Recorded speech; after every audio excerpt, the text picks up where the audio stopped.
पुन्हा एकदा मनपूर्वक स्वागत। तर आज आपण बघणार आहे तोतापुरी आंब्याचं कैरीचं पण कसं करायचं ते बघणार आहे। तर हे आमच्या बागेतले आंबे जे की मी तोडताना व्हिडिओ तुम्हाला दाखवलाय। तर खूप सोपी रेसिपी आणि खूप कमी वेळात होते आणि आता उन्हाळा म्हटल्यानंतर तर थंड प्यायला चांगलं पण वाटतं। उन्हाळा म्हणते पण आता इथं पावसाचं वातावरण झालंय त्यामुळे लाईट पण गेली। तर सगळ्यात आधी आपण ही कैरी स्वच्छ पाण्याने धुवून घेऊ आणि कुकरला लावायची। 5-10 मिनिटात रेसिपी लगेच होते।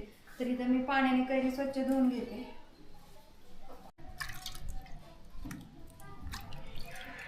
तर स्वच्छ पाण्याने अशी कैरी धुवून घ्या। तर इथे मी 2 कैऱ्यांचं पण करते आणि एका कैरीची चटणी करणार आहे जी की जेवताना खायला खूप चांगली लागते।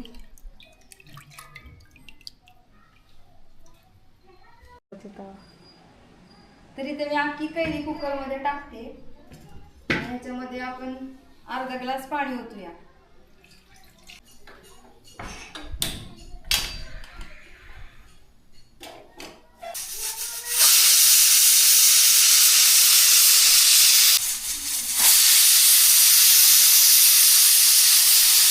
कुकरच्या 2 शिट्ट्या झालेल्या आहेत। तर मी इथं गॅस बंद करते आणि कुकरचं झाकण उघडले की आपण कैरी कशी शिजली ते बघणार आहोत।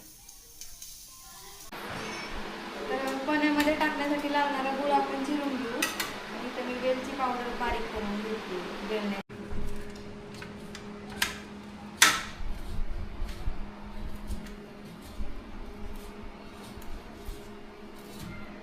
तर कैरी जास्त आंबट असेल तर गुळ आपण थोडासा जास्त कमी टाकू शकतो। तुम्हाला किती गोड हवे त्याच्यावर तुम्ही गुळाचं प्रमाण टाका।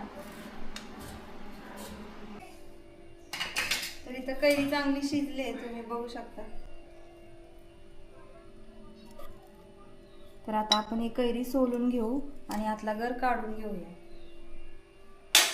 1 2 3 स्टार्ट। तर आता कैरीचा आपण गर काढून घेऊ चमच्याच्या साहाय्याने। थोडंसं गरम आहे तर मी या डब्यात काढते गर।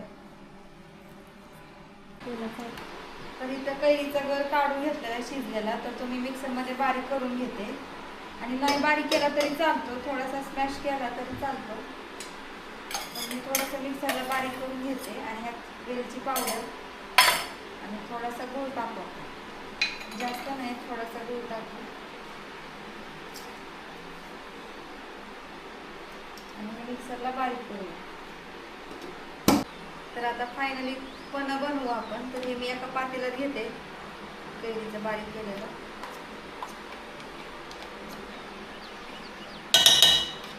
आणि याच्यात थंड पाणी टाकायचं।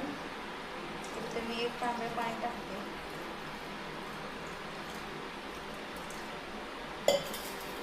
आणि आपण गूळ मस्त थंड असं कैरीचं पण बनवून तयार झाले। ते बाहेरचं शूट करताना घ्यायचं। तर अशा प्रकारे आपलं कैरीचं पण बनवून तयार झाले। मस्त कलर पण आला गुळामुळे आणि थंड थंड प्यायला तयार। तर इथं मी ग्लासमध्ये ओतून घेते।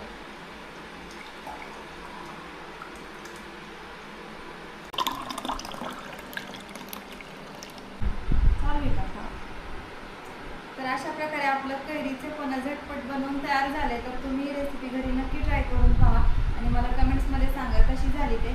तुम्ही जर आमच्या चॅनलला अजून सबस्क्राईब केलं नसेल तर सबस्क्राईब करा। व्हिडिओ आवडल्यास लाईक आणि शेअर जरूर करा। आपण परत भेटू नेक्स्ट व्हिडिओमध्ये। तोपर्यंत बाय बाय।